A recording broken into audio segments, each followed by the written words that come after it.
Hello everyone, welcome to sqadia.com. I am Dr. Sanan Rahman and today we are going to talk about the spinal cord development. In this lecture, we'll take spinal cord one by one as it develops in the embryo and attains its adult position.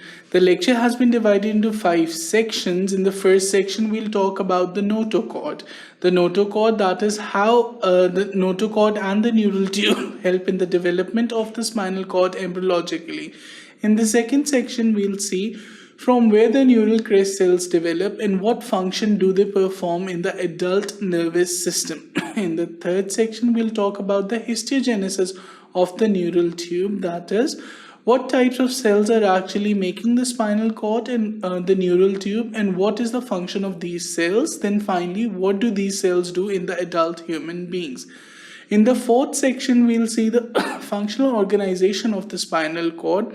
In the functional organization, we'll see how ascending and descending tracts are formed and how sensory and motor information is differentiated and relayed to different parts of the brain via the spinal cord.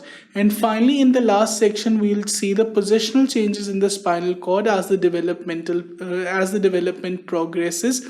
We'll see how the spinal cord shrinks and comes to lie at a higher level with each successive as the child or the adult grows. So we'll see what happens with the spinal cord in the entirety of the lecture. I hope you're excited about today's lecture. For further such presentations, keep watching sqadia.com.